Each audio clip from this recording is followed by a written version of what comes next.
Welcome, and thank you for being here for what is an oversubscribed session entitled Digital and Physical AI, Accelerating Societal Transformation. My name is Constance Hunter, and I am the Chief Economist of the Economist Intelligence Unit and the Head of Research for EIU's B2B businesses. This session is led by Hitachi Energy and programmed by Economist Impact, our flagship B2B brand. And as part of the Economist Group, Economist Impact carries that red thread through all of our work, that red thread that surrounds the little red box you see on all of your Economist products. And we are an independent and trusted research house to help our clients amplify their message with credibility and data-driven insights. Now, the world has been steadily shifting to be more digitized and electrified, and some would call this the electric era. This impacts every transaction, every interaction for individuals and for businesses. Today's discussion explores how connecting digital systems, such as software and data, with physical systems, think about vehicles, trains, electric grids, and this serves to accelerate electrification and optimize energy use. When physical and digital AI are fully in sync, it drives efficiency and sustainability. Nevertheless, there are challenges to overcome. Demand for electricity is growing rapidly, well beyond what today's grid systems envisioned when they were built. While the fusion of digital and physical AI in the energy and infrastructure space is overwhelmingly positive, many people are concerned about the widening gap between energy generation deployment and grid readiness. Can power systems scale fast and smart enough to meet rising demand while staying reliable, affordable, and sustainable? Today, our speakers will share real-world applications on how that physical-digital convergence in their sector is creating shared value. At this time, it is my pleasure to invite Tokunaga-san, President and Chief Executive of Hitachi, for some brief opening remarks. Welcome. Thank you. Thank you. Thank you very much for joining this session. My name is Toshiaki Tokunaga, President and CEO of Hitachi Limited. I am truly honored to have this session with you all here in Davos today. And before diving into the actual session, let me introduce Hitachi very briefly. Hitachi was founded in 1910, and Hitachi is a very unique company which has IT, information technology, OT, operational technology, and products under one roof. For example, Hitachi is providing energy-related solutions including HVDC, transformers, and even SMR, small modular reactor. In addition, Hitachi is also providing the mobility system, including rolling stocks and signaling system. And then Hitachi also has the over 100,000 digital engineers all over the world. So by integrating these capabilities, Hitachi is now aiming to be the #1 player of the physical AI to solve the societal challenges. So later, Andreas Schierenbeck, who is the CEO of Hitachi Energy, and also Giuseppe Marino, who is the CEO of Hitachi Rail. Those two guys will share the actual examples of physical AI. But apparently, we cannot do it alone. Our partners are critical. So I'm truly honored to have Manon from Tenet and Oliver from Google Cloud. These partnerships are really critical for solving the societal challenges by leveraging the AI technology. So then I'd like to enjoy the today's discussion with you all. So I'll hand it over to Constance. Thank you. Thank you.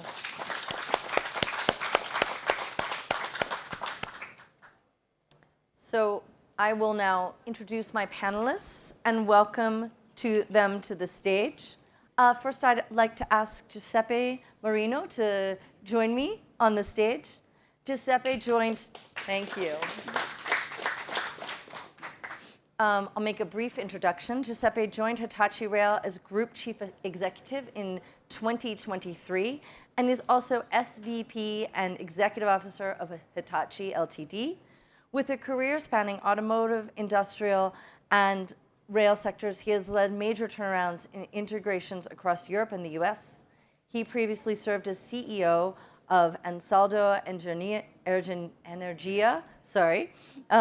and has held multiple senior leadership roles with Hitachi, including Group COO. Next, I would like to call Andreas Schönenbeck.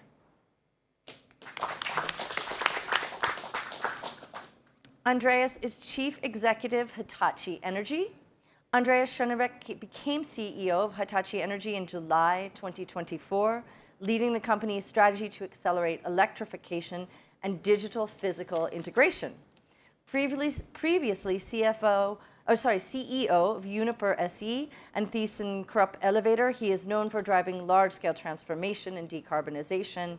He co-founded HH2E AG to advance green hydrogen projects and holds a degree from TU Dresden and Harvard Business School. Next up, I'd like to welcome Manon van Beek.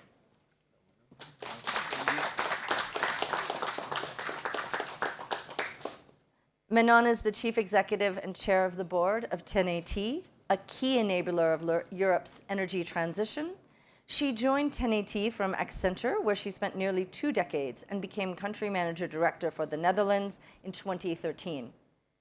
Driving growth through innovation and digital transformation, she is a strong advocate for sustainability, leadership, and diversity.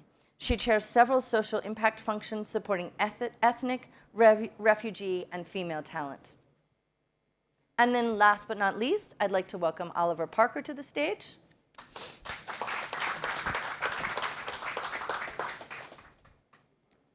Oliver is Vice President of Google Cloud's Global Generative AI Go-to-Market organization, leading worldwide sales and technical teams and shaping Google AI's commercial strategy. With over 25 years of go-to-market leadership experience, he has held senior roles at Google Cloud, Okta, and Microsoft across Europe and the US. Oliver holds a bachelor's degree from University College London and is an avid runner, cyclist, and skier. That was in the remarks. Did you get in any skiing here? I feel like I should have cross-country skied to some of my meetings. I did. Okay, we are going to start thinking about this new electric era, from infrastructure to intelligent systems. Over the past decade, we've been on a journey with RFID tagging, smart grids, smart factories, and intelligent communication across systems. But with the advances of AI over the past year, this transformation is now accelerating. At the heart of this transformation, of course, is the grid. So, Manon, I'd like to start with you. How is AI affecting the grid? What changes do you see on the horizon for both how the grid is managed and how it is used? Yeah, well, that's me. That's Good to be here. Yeah, I think if you look at well, there's maybe 2 sides of the coin. Maybe that is what I want to say. You know, on the one hand side, yes, AI will, comes with heavy load and comes very concentrated. And so, of course, we need to build and utilize the grid better, in order to accommodate all of that. And that is a big challenge because we were, for example, in the Netherlands and Germany already doubling the capacity. And so this is, I would say, more or less on top of it. On the other hand, if we want to speed up with the energy transition, you need AI in order to lead that energy transition. So, we need to accommodate it, and we need it in order to move forward. Thank you. Well, turning to Andreas, how are grids evolving from sort of static infrastructure into globally and digitally enabled platforms? Very good question. You know, the European grid actually, as somebody told me that here in Davos, actually is the biggest mankind-made machine. You know, from generation, transmission, distribution, consumption, it spans all the countries, it's highly complex. And actually, it wasn't that hard to steer a couple of years ago. The typical life of a TSO in Germany to make the transportation, you know, they did probably 6 to 8 switching actions a year, which was a big event, and mainly the balancing of the grid was made by phone. You just call the utility that, look, I need more energy or I need less. These times are over. They have now around 40 to 60 switching actions, and it's getting incredibly complicated. Why? Because we're adding volatile resources, solar and wind, where we don't know really when it's kicking in. On the other hand, we're adding volatility at the consumer side. First of all, we're having consumers which are producing energy, small-scale solar, and this is something we shouldn't underestimate. In Brazil, 80% of the solar production of whole Brazil is just households and not controlled centrally. So you have a big thing of complexity. And then we're adding AI data center, which are unpredictable in their consumptions, and they are big consumers.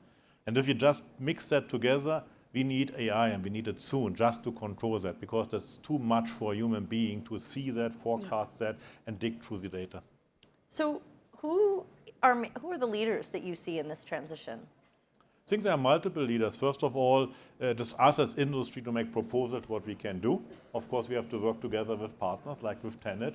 What is legal and compliant to use, because it's a highly regulated market. It's of course end users like Google Cloud to find ways how to deal with these load shifts, and of course to store the data and make these data accessible. So I think it's a common effort to make that happen. Thank you.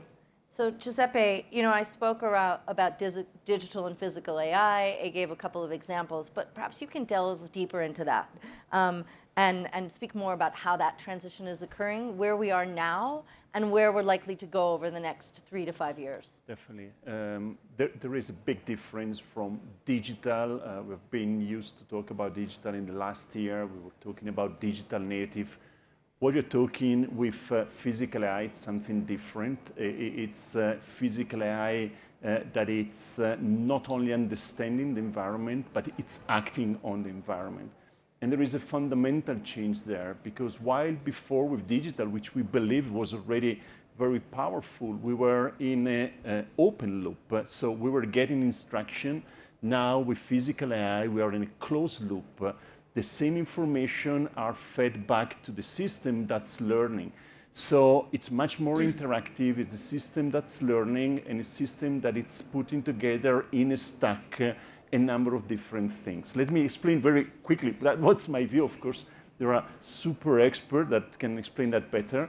But we're putting together much better sensing, like quantum computing on sensor, visual, and camera. It's like a person. We have our sensor. There is a brain, which is the AI. There is a learning environment, which is digital twin.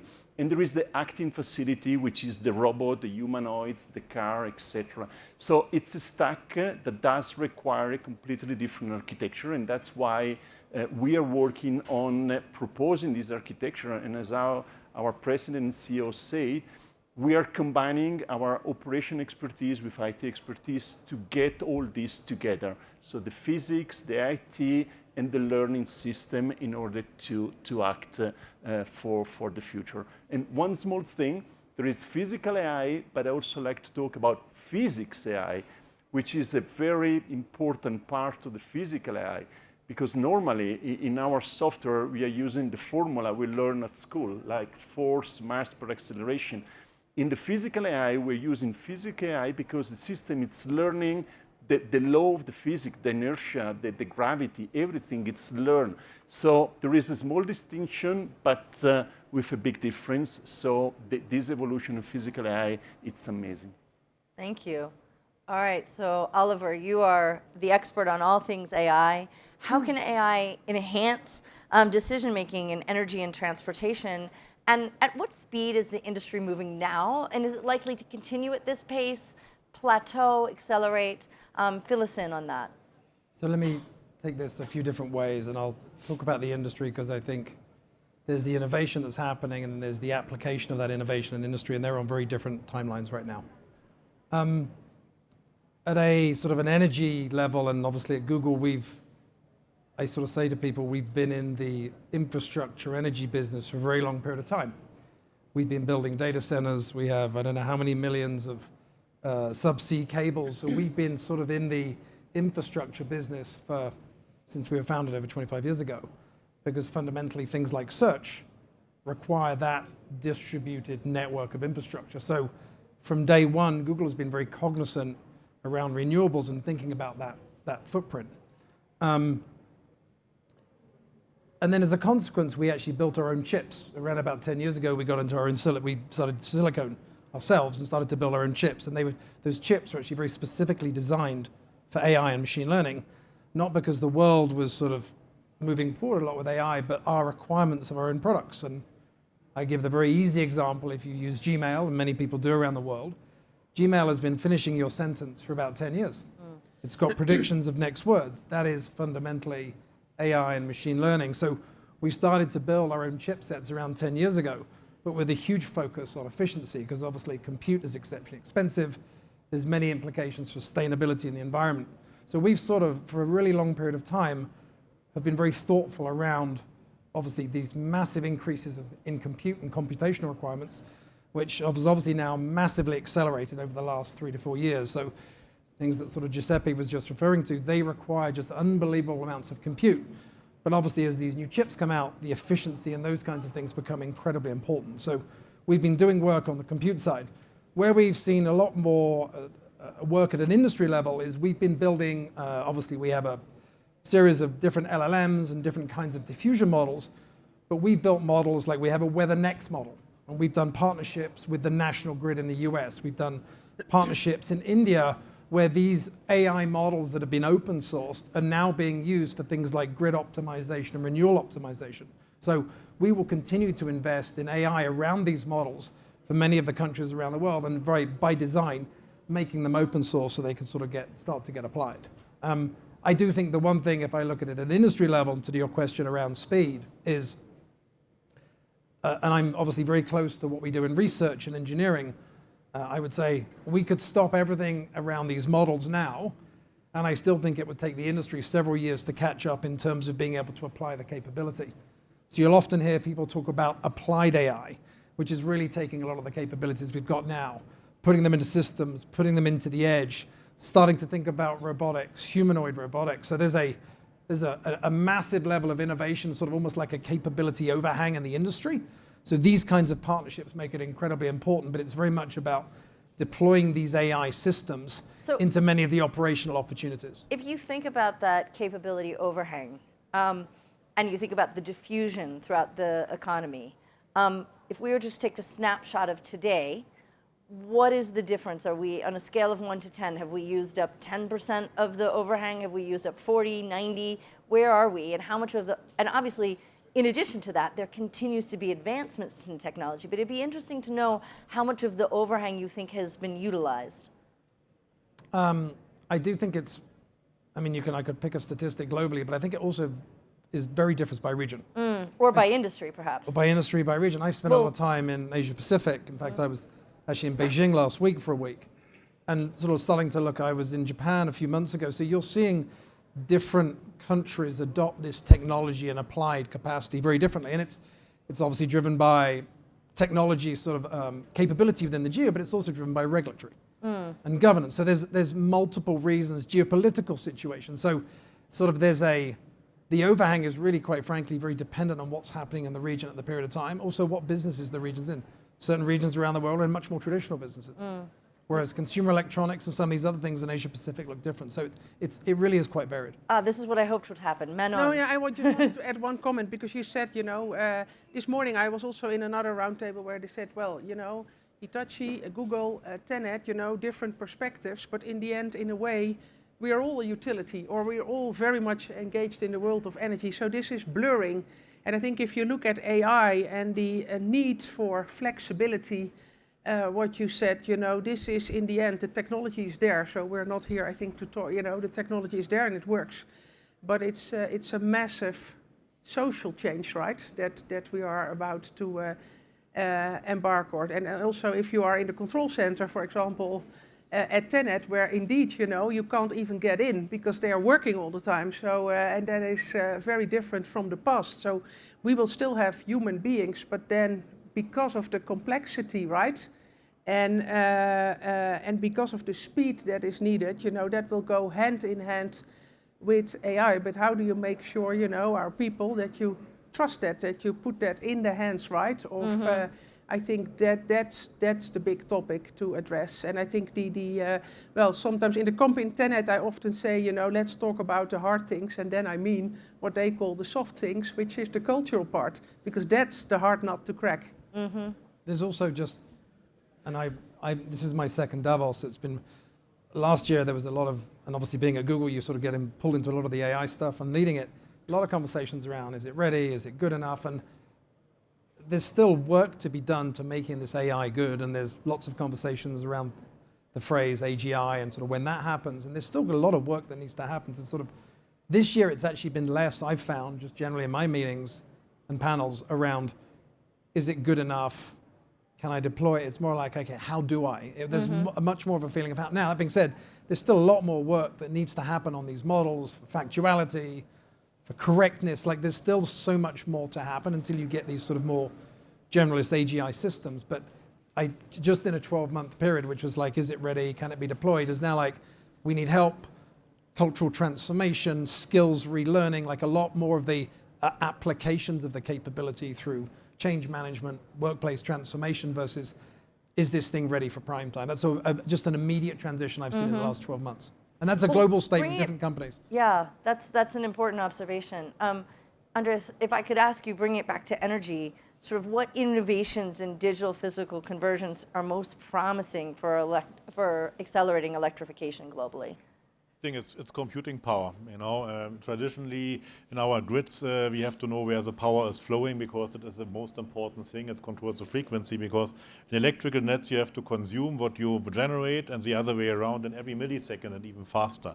So we were running power flows normally every couple of hours in the beginning, maybe now every 50 minutes. Now we could run it every minute actually to understand. Could you explain what a power flow is to the Well, audience? you have to transport energy from A to B, where it's generated to where it's used. And if that fluctuates, we generate too much because somebody is dropping out of the consumption, or an AI data center is stop learning, then the load is going down, or it stops, then it's in an imbalance. It's like a scale where you're putting on both sides weights or you're removing weights, and those sides sees the other side, but you still have to keep it constant.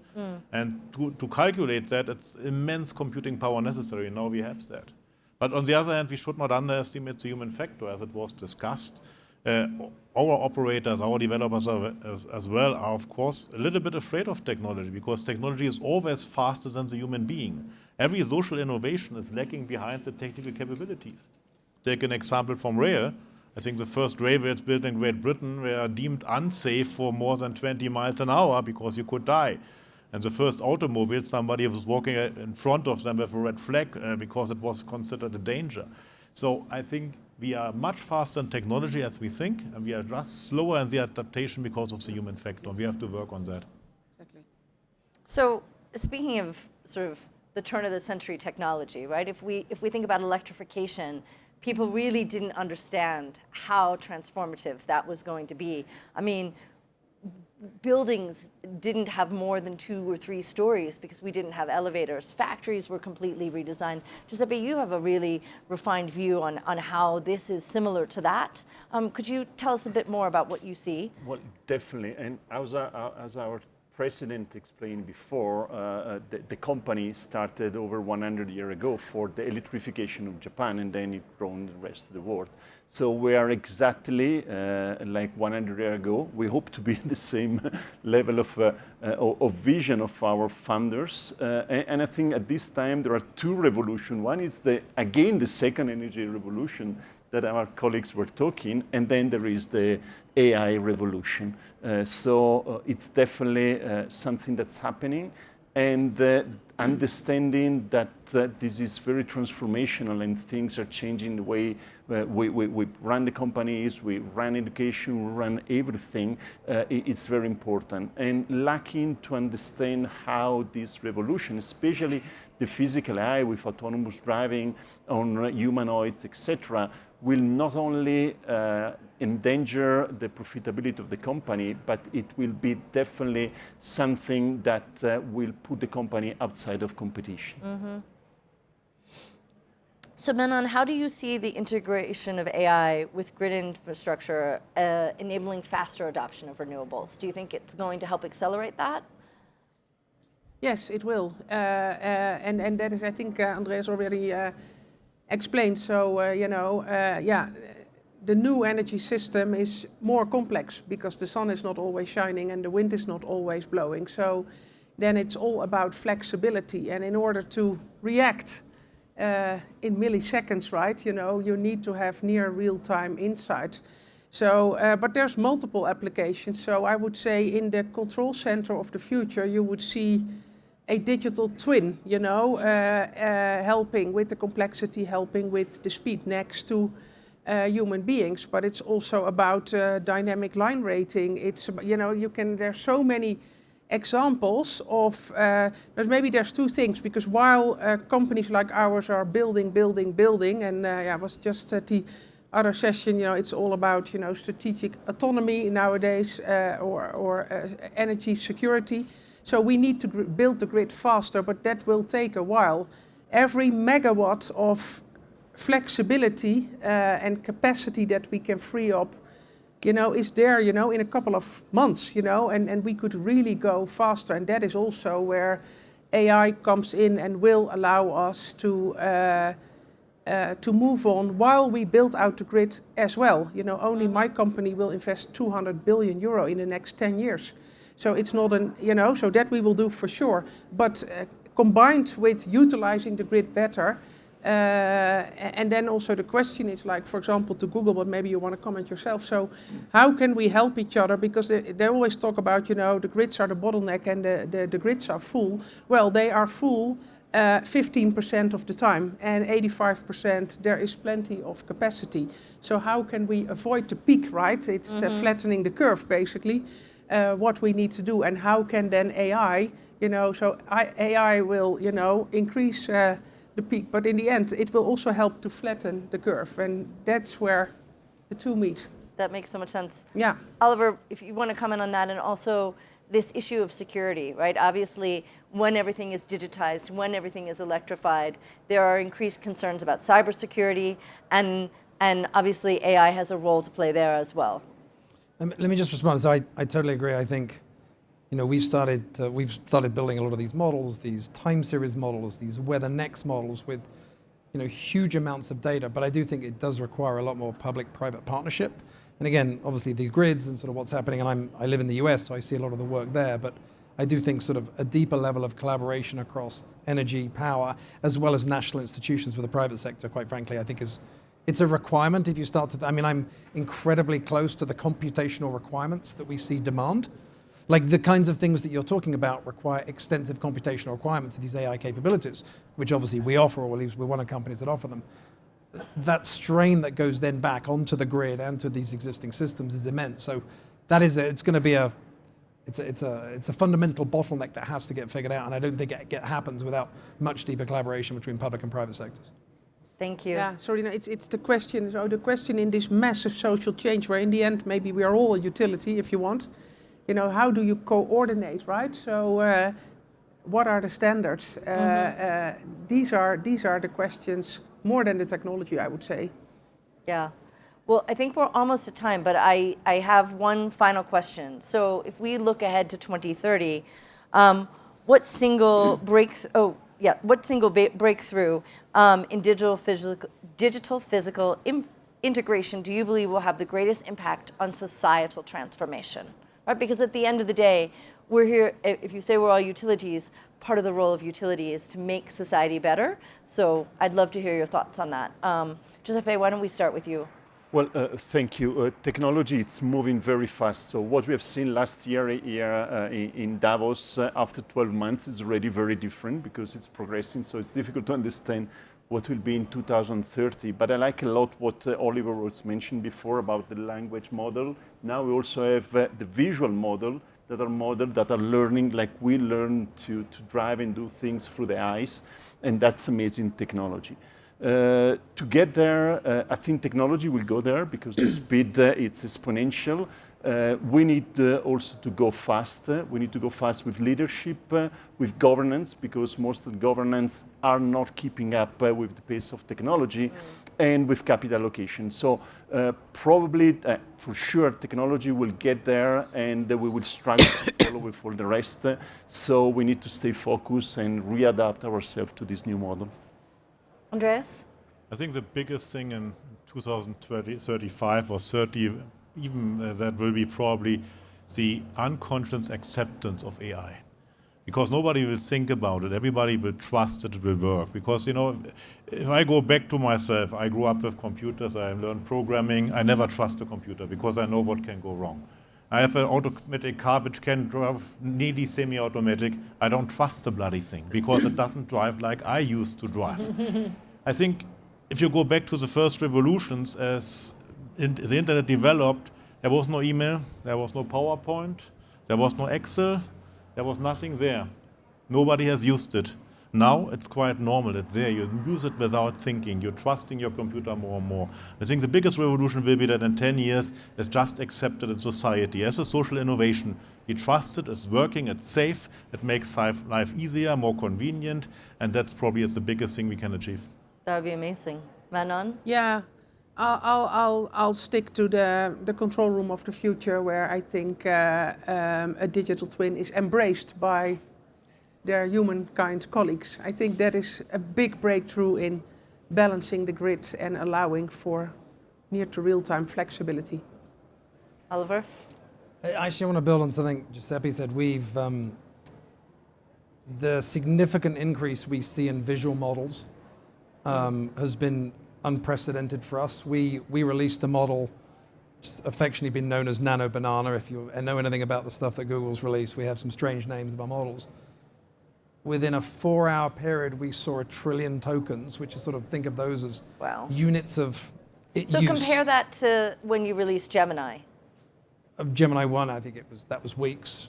Gemini 3, quadrillion tokens within a month. Like, so very just exponential curve, but more specifically, I think, and becomes a very natural thing, I think, for humans, is the interface we use for AI systems is already significantly changing. We see voice, we see visualization, so sort of thinking of more of, I wouldn't say the death of the computer screen, but I think a significant shift away from how we interact with digital technology today, which is all it was actually fundamentally built from a computer. And I think between voice and visual, being as less detached or less attached to a physical screen, or just very different spatially aware systems and glasses and sort of those things that we've been in that business. We're probably a little bit ahead of our time, and then we stopped it. But I do think sort of these very different interfaces of input and output will be much more spatially aware and will represent more the physical world versus how we do things today, which is very much sort of keyboard computer. So I think, and that'll definitely be within the next few years. I'm already seeing a lot of it, especially overseas.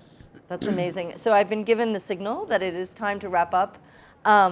I want to thank Hitachi very much for sponsoring this wonderful session. Thanks to you. And thank you for my amazing panelists. And I hope that everyone found this as valuable and useful as I did, even though I think I've been reviewing this material for about a month. Thank you. Thank you.